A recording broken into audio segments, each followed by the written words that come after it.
প্রথমে মালয়ে খামিরগুলো নিতে হবে, অথবা আপনারা কুপিও নিতে পারেন। তবে জিলাপির জন্য 2.5 প্যাঁচের ক্ষেত্রে মালয়টা খুবই উপকারী এবং মানে সহজে হয়, প্রেশারটা সঠিক থাকে, আর এটাও ঐতিহ্য। এরপর জিলাপিটাকে আপনার প্রত্যেকটা জিলাপি কিন্তু 2.5 প্যাঁচ হবে, জিলাপি বলে যে 2.5 প্যাঁচ। তো জিলাপিটাকে ক্রিপসি করার জন্য এবং কালার আনার জন্য, ন্যাচারাল কালার আনার জন্য জিলাপিটাকে ভেঙে উল্টাতে হয়। উল্টানোর পর জিলাপিটাকে ওই তেল থেকে শিরায় নিতে হয়, এবং শিরাটা দেখবেন খুব গরম থাকবে না, ওম থাকবে, ওটা কিছুটা আপনার উষ্ণ, কিছুটা গরম থাকবে, খুব বেশি গরম থাকবে না। এরপর শিরা থেকে আমরা তুলে নেব, কিন্তু শিরায় চুবানোর সময় অবশ্যই খেয়াল রাখতে হবে যাতে বেশিক্ষণ শিরাতে না থাকে, অথবা জিলাপিটা দেওয়ার সাথে সাথে যেন ধরা যায়। না ধরলে হয়তো জিলাপিটা অনেক সময় রস খাবে না, কিংবা সাদা থেকে যাবে। আর তেল যখন জিলাপিটাকে তাওয়া থেকে নিতে হবে, অবশ্যই তেলটাকে নিংড়াই নিতে হবে, একটু নিংড়াই নিয়ে ঝারনা দিয়ে বা হাতা দিয়ে, এরপর তোলার পর অবশ্যই গ্লোভস পরে অথবা চিমটা দিয়ে জিলাপিটাকে তুলতে হবে। আমরা চিমটা দিয়ে তুলব, অবশ্যই হাইজিনিটি রক্ষা করার জন্য অবশ্যই হাত দিয়ে স্পর্শ করব না, আমরা এলোমেলোভাবে যত্র হাত দিয়ে স্পর্শ করে, কারণ এটাতে সরাসরি এখন খাবার উপযোগী। আর এরপর আমরা র্যাপিং করব ফুড গ্রেড র্যাপার দিয়ে, বা ক্লিয়ার র্যাপার বাজারে পাওয়া যায়, সেই ক্লিয়ার র্যাপার দিয়ে আমরা র্যাপিং করব। এবং র্যাপিং করার পর অবশ্যই একটু ছিদ্র যাতে গ্যাস বের হয়ে যায় খেতে হয়। আর যদি ধরেন কেমিক্যাল দেওয়া থাকতো, এটা একবারে ধরেন খামিরটা তৈরি করতে আমার ধরেন 3 দিন সময় লেগে গেছে। আর যদি ন্যাচারালি না করে কেমিক্যাল দিতাম, 15 মিনিটে তৈরি হয়ে যেত খামিরটা, তখন আর কিন্তু এরকম ফুলতো না।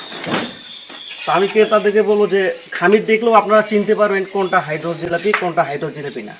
হাইড্রো জিলাপি খামিরে এরকম ফুলবে না, ও এরকম গ্যাসের মতো হবে না। আবার হচ্ছে যে চুলার পাশে দাঁড়ালে দেখবেন যে হাইড্রো জিলাপি একটা দুর্গন্ধ আসে, অত্যন্ত কঠিন দুর্গন্ধ। কাজে আমার অনুরোধ যে আপনারা জিলাপি খেয়ে কিডনি নষ্ট করবেন না যেখানে সেখানে, ধরে রাখার চেষ্টা করছে। এবং আগের ঐতিহ্য, আগে মানুষ যে খাবারগুলো খেত, ভারতবর্ষে মূলত এটা ভারতীয় খাবার জিলাপি, তো এই জালেবি বলা হতো। তো আপনারা দেখবেন যে এই যে জালেবি, এটা ন্যাচারালি করা হতো, কিন্তু এখন সকলে জিলাপি, আগে কিন্তু সকলে জিলাপি করতো না, কারণ হচ্ছে জিলাপি তৈরি করাটা একটু কষ্টসাধ্য।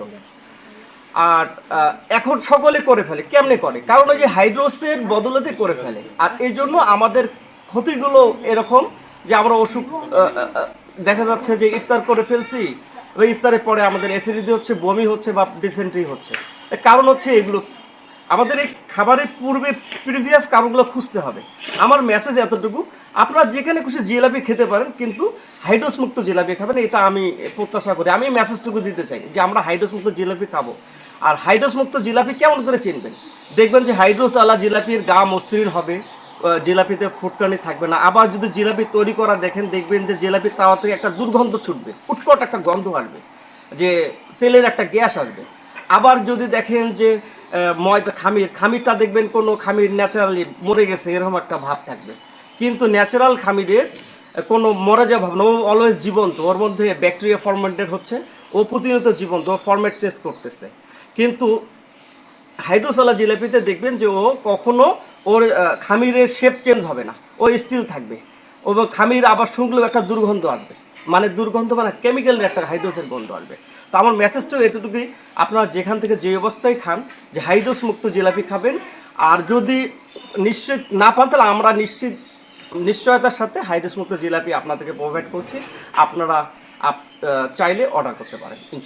পবিত্র মাহে রমজান সামনে রেখে আমাদের আয়ুব আনসারি ভাই কেমিক্যাল মুক্ত জিলাপি ঘরোয়া পরিবেশে তৈরি করতেছে, অনেক সুস্বাদু ও মচমচে। আপনারা চাইলে নিতে পারেন। পবিত্র মাহে রমজান সামনে রেখে আমাদের ঘরোয়া পরিবেশে আনসারি আইবুলি আনসারি ভাই অনেক সুস্বাদু এবং কেমিক্যাল মুক্ত জিলাপি তৈরি করতেছে।